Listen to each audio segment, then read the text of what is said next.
이스라엘 백성에게 있어서 광야라는 것은 굉장히 어려운 시간이었습니다.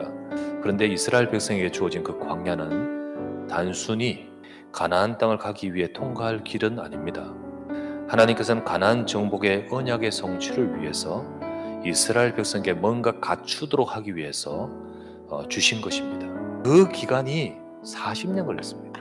우리의 삶이 혹 광야 같은 여정이 있다 할지라도 하나님은 앞으로 응답받을 것을 두고 주신 시간입니다. 하나님의 구원의 은혜가 이스라엘 백성에게 임했듯이 저와 여러분에게 임했지요.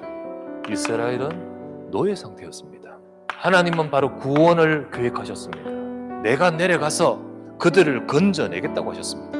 모세도 이스라엘 백성도 전혀 생각할 수 없었던 것이었습니다. 여러분과 저도 마찬가지죠. 로마서 5장 8절 우리가 아직 죄인 되었을 때에 하나님께서 우리를 사랑하셔서 그리스도께서 우리를 위해 죽으심으로 하나님의 사랑을 확정하셨습니다. 예수 그리스도 죄에서 해방합니다.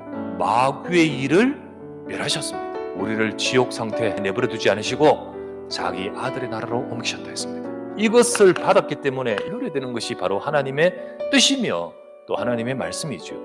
근데 이걸 모른 채 계속해서 애굽에 영향받고 애굽 속에 들어가 있으니까 그게 더 큰 문제죠.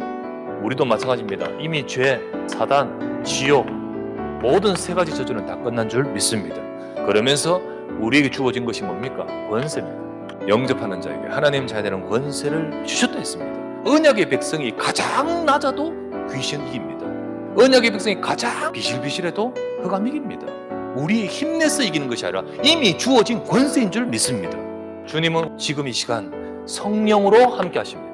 하나님은 구원받은 백성을 통하여 선한 계획을 갖고 계십니다. 주 예수를 믿으라. 그러면 너와 내 집이 구원을 얻으리라. 우리에게 속해 있는 현장을 향한 하나님의 계획이 있습니다. 치유와 서밋과 237의 응답을 받을 계획을 갖고 부르심을 받은 것입니다. 이 언약을 굳게 잡기를 하나님 백성에게 원하시는 것이 출애굽기 아니겠습니까? 너희는 건짐받은 자다. 너희는 내 백성이다. 그 광야는 하나님이 완전한 약속으로 책임지신다.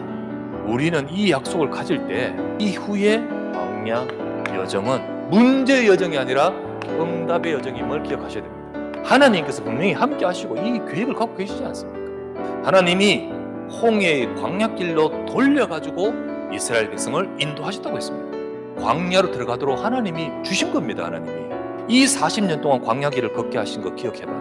너희들이 알아야 되는 것은 사람이 떡으로만 사는 것이 아니요 여호와 입에서 나오는 말씀으로 살아야 되는 너희들인 줄을 알게 하기 위해서다. 의도와 계획이 있었던 여정이었죠. 이 여정은 하나님의 응답이 있는 여정입니다. 40년 광야 다 끝내고 돌아보면서 하신 말씀입니다. 너희들을 물이 없는 이 관조한 땅, 이 메마른 땅을 지나게 만드신 것, 너를 낮추고 너를 시험하사 마침내 네게 복을 주기 위해 하셨다고 하셨습니다. 결국은 복이 목적이 한다. 언약의 눈 속에서 보느냐 아니면 원망과 상처와 현실의 불신앙의 눈으로 보느냐, 이스라엘 백성이 응답받냐 못 받냐가 다른 것과 같습니다. 우리는 이 시간에 확신해야 됩니다. 너희는 해방의 신분 아니냐. 절대 언약 예수는 그리스도인 줄 믿습니다. 절대 여정 반드시 승리합니다. 절대 목표 하나님이 이끄십니다. 반드시 성취하십니다.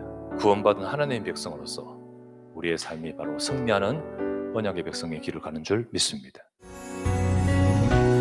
내게 주어